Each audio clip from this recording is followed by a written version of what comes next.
السلام عليكم ورحمة الله وبركاته. إن الحمد لله نحمده ونستعينه ونستغفره ونعوذ بالله من شرور أنفسنا ومن سيئات أعمالنا. من يهده الله فلا مضل له ومن يضلل فلا هادي له، وأشهد أن لا إله إلا الله وحده لا شريك له، وأشهد أن محمدا عبده ورسوله صلى الله تعالى عليه وعلى آله وصحبه وسلم تسليما كثيرا. أما بعد، أعوذ بالله من الشيطان الرجيم. ওমা খালাকতুল জিন্না ওয়াল ইনসা ইল্লা লিয়াবুদুন। সম্মানিত দ্বীনী ভাতৃমণ্ডলী, আল্লাহ রাব্বুল আলামিনের অসংখ্য প্রশংসা যে আল্লাহ রাব্বুল আলামিন আমাদেরকে সবকিছুই দিয়ে থাকেন এবং তিনি সবকিছুর মালিক। তার কাছেই সবাইকে ফিরে যেতে হবে। তার কাছ থেকেই মানুষ পৃথিবীতে তার নির্দেশে এসেছে। সালাত এবং সালাম নাযিল হোক মুহাম্মদুর রাসূলুল্লাহ সাল্লাল্লাহু আলাইহি সাল্লামের উপর, যার মাধ্যমে আমরা জানতে পেরেছি যে আমাদেরকে আল্লাহ রাব্বুল আলামিন কেন মানুষ রূপে সৃষ্টি করেছেন, লক্ষ্য উদ্দেশ্য কি, আমাদের জীবনের লক্ষ্য উদ্দেশ্য কি, কি জন্য আল্লাহ রাব্বুল আলামিন আমাদেরকে পৃথিবীতে পাঠিয়েছেন, আবার তার কাছে আমাদেরকে যেতে হবে। মানুষ পৃথিবীতে আসছে আবার যাচ্ছে, এই যাতায়াত লেগে আছে। এতে কোনো উদ্দেশ্য রাব্বুল আলামিনের আছে না উদ্দেশ্যবিহীন আল্লাহ রাব্বুল আলামিন আমাদের সৃষ্টি করেছেন। এটা যারা জানতে পারলো তারাই হচ্ছে সফল, তারা আসল কামিয়াব। আর যারা এটা জানতেও পারলো না, সুতরাং যখন জানেই না লক্ষ্য উদ্দেশ্য, তাহলে সেটা পালন করা তো দূরেই থাক, তারা ব্যর্থ, তারা হতভাগা, তারা ক্ষতিগ্রস্ত। ইন্নাল ইনসানা লাফি খুসর, এইরকম সকল মানুষ হচ্ছে ক্ষতিগ্রস্ত। আজকে 15 শাওয়াল 1441 হিজরি মোতাবেক 7 জুন 2020। আমরা মাহে রমজানে আপনাদের সাথে সপ্তাহে 2 দিন রবিবার বুধবার ছিলাম। এখন ইনশাআল্লাহ তাআলা আমাদের প্রতি রবিবার সৌদি আরবের সময় এশার সালাতের পরে রাত 9টা থেকে আমরা ধারাবাহিক আলোচনা করব অল্প সময়ের জন্য, আর তারপরে প্রশ্ন উত্তর যতটা সম্ভব হবে ইনশাআল্লাহ তাআলা আমরা করার চেষ্টা করব। আল্লাহ যেন আমাদেরকে ভালো কাজের তৌফিক দান করেন, মন্দ কথা কাজ থেকে, ভুল ভ্রান্তি থেকে, গুমরাহি থেকে আল্লাহ আমাদের সকলকে বাঁচিয়ে রাখেন। আমরা বিষয়ভিত্তিক আলোচনা প্রতি সপ্তাহের চিন্তা না করে আর কোনো নতুন নতুন বিষয় না নিয়ে মনে করছি একটি গুরুত্বপূর্ণ কিতাব থেকে ধারাবাহিক আলোচনা আপনাদের সাথে শুরু করি, যাতে আপনারা বেশি উপকৃত হবেন ইনশাআল্লাহ তাআলা। সেটি হচ্ছে একটি গুরুত্বপূর্ণ কিতাব, যে কিতাবের বিষয়বস্তু হচ্ছে সাহায্যপ্রাপ্ত, নাজাত প্রাপ্ত জামাতের আকীদা। যে দলটি আল্লাহর পক্ষ থেকে তায়েফায়ে মানসুরা মানে সাহায্যপ্রাপ্ত দল, যে দলটিকে নাজাত প্রাপ্ত বলেছেন রাসূলুল্লাহ সাল্লাল্লাহু আলাইহি ওয়াসাল্লাম, ফিরকায়ে নাজিয়া, সেই দল বা সেই জামাতের আকীদা, দ্বীনি বিশ্বাস কি, এই মর্মে অনেক কিতাবাদি রয়েছে আলহামদুলিল্লাহ আরবি ভাষায়, বিশেষ করে সৌদি আরবে যেটি তাওহীদের দেশ, সুন্নাহর দেশ। তবে এই কিতাবটি অনেক দিন থেকেই আমার নজরে আছে।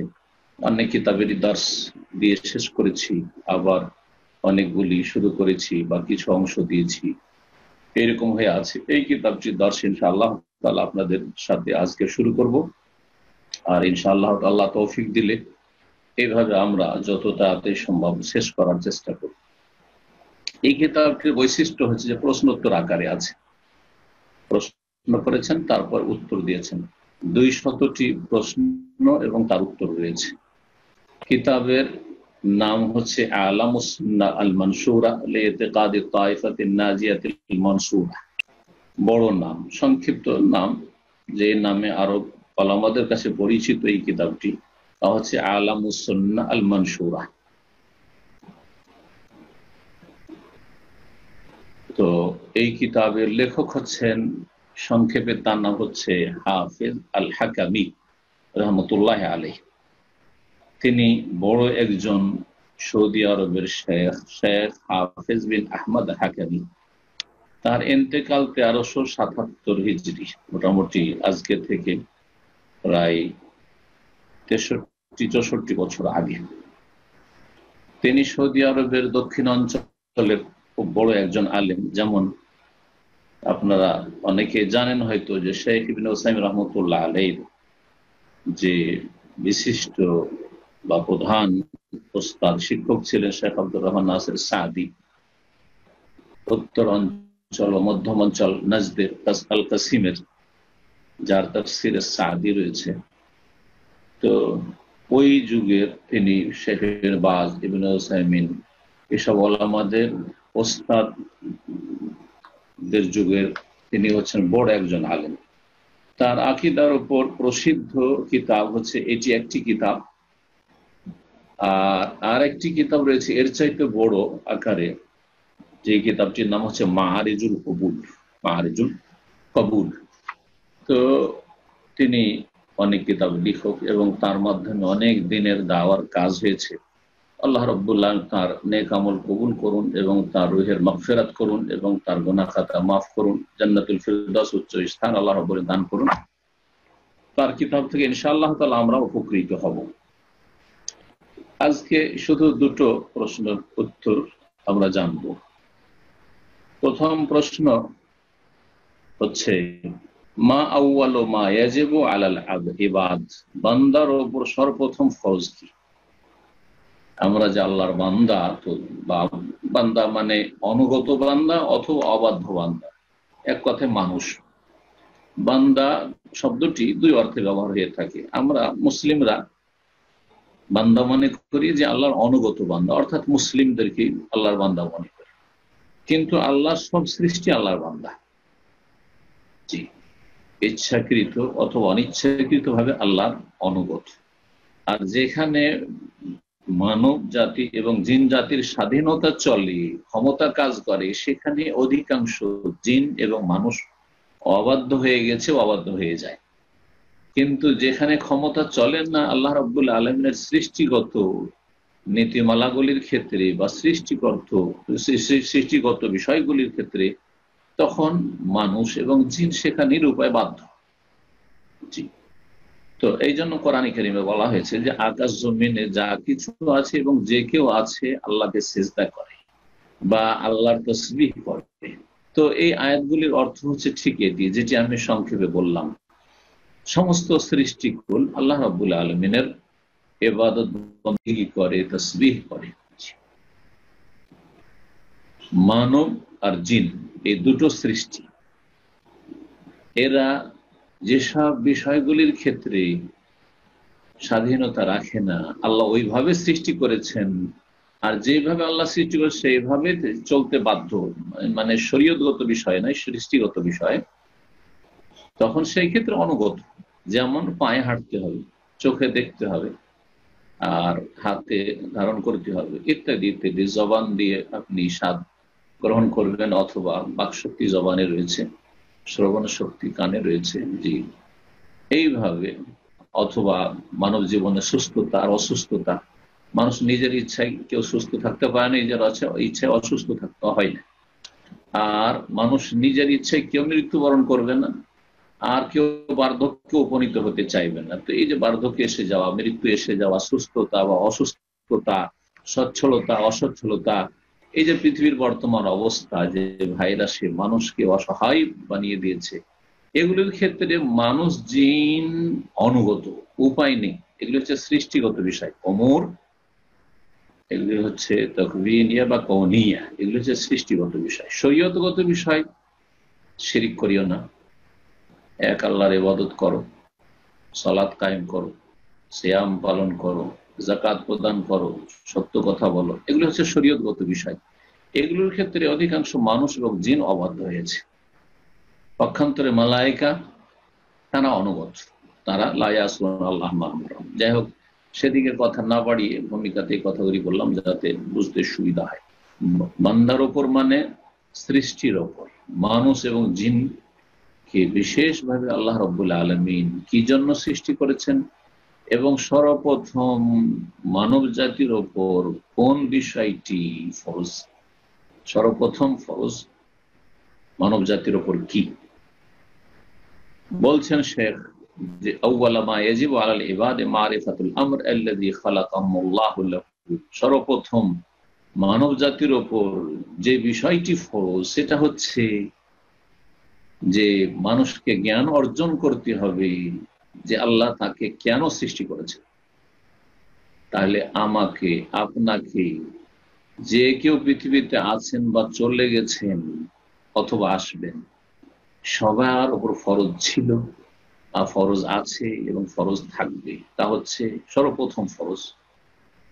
ফরজ তো অনেক আছে, কিন্তু সর্বপ্রথম ফরজ এবং সবচেয়ে বড় ফরজ, আরেকটি কথা মনে রাখতে হবে, সর্বপ্রথম ফরজ এবং আকবর ওয়াজিব, আউয়াল ওয়াজিব এবং আকবর ওয়াজিব। সর্বপ্রথম ফরজ আর সবচেয়ে বড় ফরজ সেটা হচ্ছে আল্লাহ কেন আমাকে সৃষ্টি করেছেন সে বিষয়টি সম্পর্কে অনুধাবন করা, জ্ঞান অর্জন করা, জানতে হবে। যেই বিষয়টির জন্য আল্লাহ রাব্বুল আলামিন মানুষের কাছে প্রতিশ্রুতি নিয়েছেন আদম আলাইহিস সালামকে সৃষ্টি করার পরে, কোরআন কারীমে বিষয়টি আল্লাহ একটি আয়াতে বর্ণনা করেছেন। এবং এই বিষয়টির জন্য সমস্ত নবী রাসূলগণকে প্রেরণ করেছে। এই বিষয়টির জন্য যে মানুষকে কেন সৃষ্টি করা হয়েছে এই বিষয়টির জন্য আল্লাহ রাব্বুল আসমানী কিতাব সমূহ নাযিল করেছেন। এই বিষয়টির জন্য ইহকাল এবং পরকাল, দুনিয়া এবং আখিরাত সৃষ্টি করা হয়েছে। দুনিয়া যা চোখের সামনে দেখতে পাচ্ছেন তার কিছু অংশ যা আমাদের সামনে রয়েছে বর্তমান অবস্থা, এবং আখিরাত যা মৃত্যুর পরে শুরু হবে, এসব কিছু আল্লাহ সৃষ্টি করেছেন। জান্নাত এবং জাহান্নাম সৃষ্টি করেছেন এই বিষয়টি কারণে, যে বিষয়টি সর্বপ্রথম জানা ফরজ। এবং এই যেই বিষয়ের জন্য আমাকে আপনাকে সৃষ্টি করা হয়েছে এই বিষয়ের কারণেই কিয়ামত অনুষ্ঠিত হবে এবং এর জন্যই দাঁড়িপাল্লা কায়েম করা হবে বিচার দিবসে। এর জন্যই আমলনামা, সহিফা, কর্মলিপি মানুষের হাতে উড়ে আসবে। জি, এর ভিত্তিতে মানুষ দুই ভাগে বিভক্ত হয়েছে, মুমিন আর কাফের। এর ভিত্তিতে মানুষ কেউ ভাগ্যবান হয়েছে, কেউ হতভাগা হয়েছে। এর উপরে ভিত্তি করে আর এর অনুসারে এই যে মানব জীবনের লক্ষ্য উদ্দেশ্য, এর উপর ভিত্তি করেই বিচার দিবসে হাসরের মাঠে জান্নাত এবং জাহান্নামের চূড়ান্ত ফয়সালা হওয়ার পূর্বে নূর, আল্লাহর পক্ষ থেকে আলো, জ্যোতি বন্টন হবে। এবং আল্লাহ যাকে ইহ জগতে নূর দান করেননি, ইহ জগতে যাকে আলো দেননি, সে পরজগতে আখিরাতেও আলো পাবে না। ওমাল্লাম ইয়াজআলিল্লাহু লাহু নূরান ফামা লাহু মিন নূর। সূরা নূর আল্লাহ বলছেন, আল্লাহ যার ভাগ্যে নূর জুটাননি তার কোনো নূর নেই।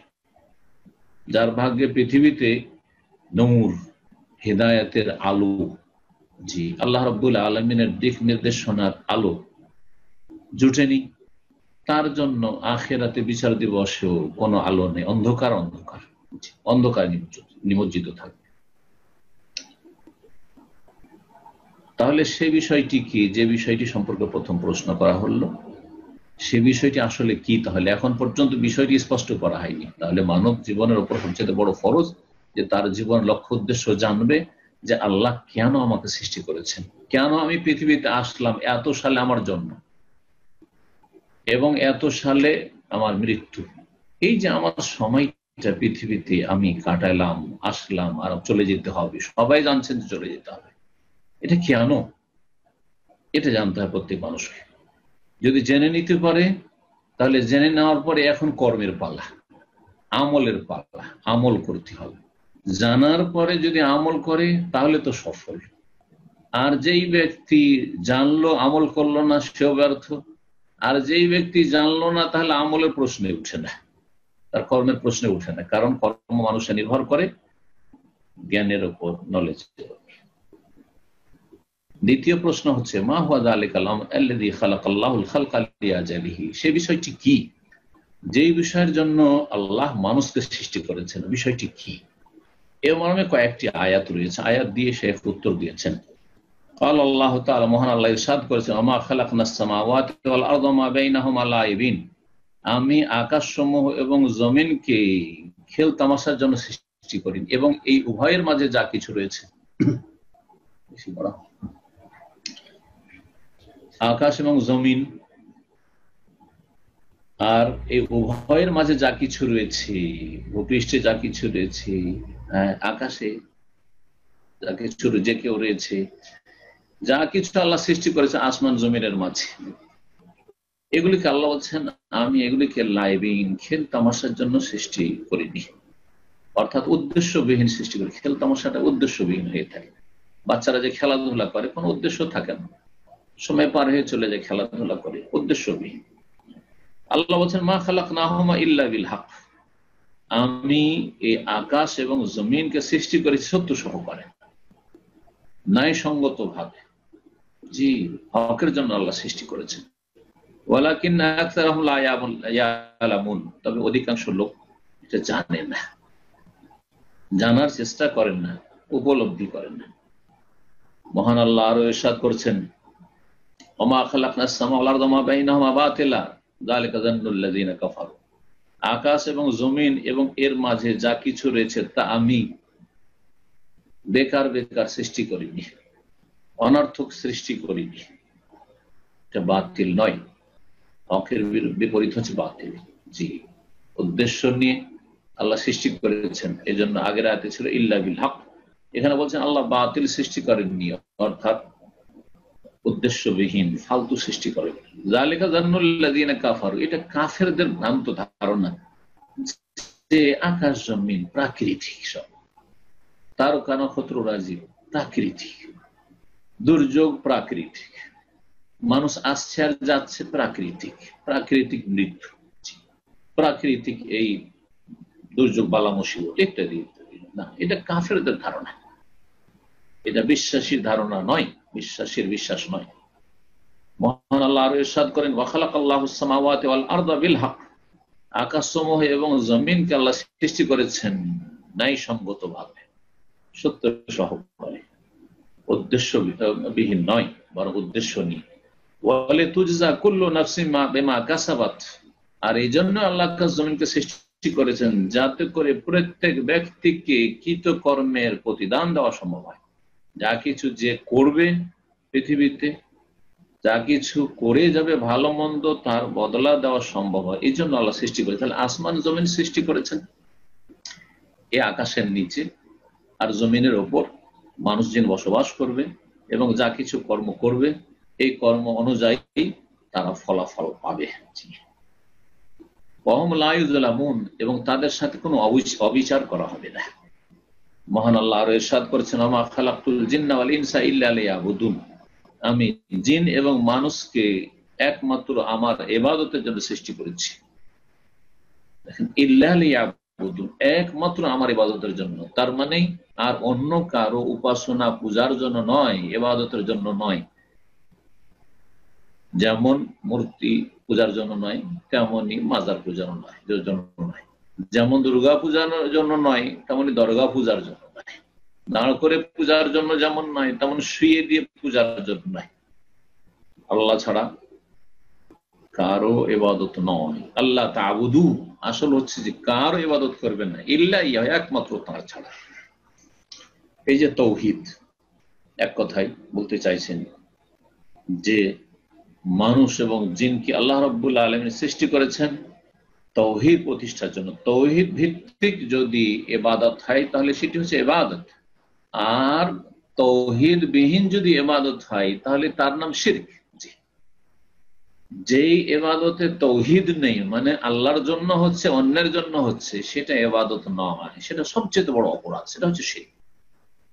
আল্লাহর জন্য সেজদা আর মাজারেও সেজদা, আল্লাহর জন্য কুরবানির জবাই আর বাড়িতে খাওয়া দাওয়ার জন্য যখন আপনি মোরগ জবাই করেছেন, খাসি জবাই করেছেন বিসমিল্লাহ আল্লাহর জন্য, আর ওরও সে মাজার গিয়ে জবাই করছেন, তাহলে আপনার এই ইবাদত নয়, শিরক, কুফর। জি, ফাসাল্লি লিরাব্বিকা ওয়ানহার, সূরা কাউসার আল্লাহ বলছেন রবের জন্যই যেমন সালাত আদায় করবি তেমন রবের জন্যই জবাই করবি। এই ছিল সংক্ষিপ্ত আলোচনা। আলোচনা বেশি লম্বা না করে এখন আমরা আমাদের আলোচনা এখানে সংক্ষেপ করে দিয়ে প্রশ্ন উত্তর শুনবো ইনশাআল্লাহ। আল্লাহ রাব্বুল আলামিন যেন যা কিছুই আজকে আলোচনা করলাম তাতে আল্লাহ বরকত দান করেন এবং আল্লাহ রাব্বুল যেন হকের অনুসারী হওয়ার তৌফিক দান করেন, তাওহীদ এবং সুন্নাতকে জীবনের প্রতিটি ক্ষেত্রে প্রতিষ্ঠিত করার তৌফিক দান করেন এবং শিরক আর বিদআত থেকে আল্লাহ বেঁচে থাকার তৌফিক দান করেন, ফরজ ওয়াজিবের যথাযথ হেফাজতের আল্লাহ তৌফিক দান করেন, হারাম নাজায়েজ থেকে বেঁচে থাকার পুরোপুরি তৌফিক দান করেন এবং সুন্নত মুস্তাহাব ও নফল কাজে অগ্রগামী হওয়ার তৌফিক দান করেন। অপছন্দনীয় মাকরুহ কথা কাজ থেকে, আপত্তিকর কথা কাজ থেকে আল্লাহ আমাদেরকে বেঁচে থাকার তৌফিক দান করেন। ঈমানের ভালোবাসা, ইসলামের ভালোবাসা, মুসলিমদের ভালোবাসা, দ্বীনের ভালোবাসা, কোরআন সুন্নাহর ভালোবাসা আল্লাহ যেন আমাদের অন্তরে বৃদ্ধি করেন, ভালো মানুষের ভালোবাসা আমাদের অন্তরে যেন বৃদ্ধি করেন এবং পাপ এবং পাপিষ্ঠকে আল্লাহ রাব্বুল আলামিন আমাদের থেকে যেন দূরে রাখেন। সুবহান রাব্বিকা রাব্বিল ইজ্জাতি আম্মা ইয়াসিফুন ওয়া সালামুল মুরসালিন ওয়াল হামদুলিল্লাহি রাব্বিল আলামিন। জাযাকুমুল্লাহু খাইরান।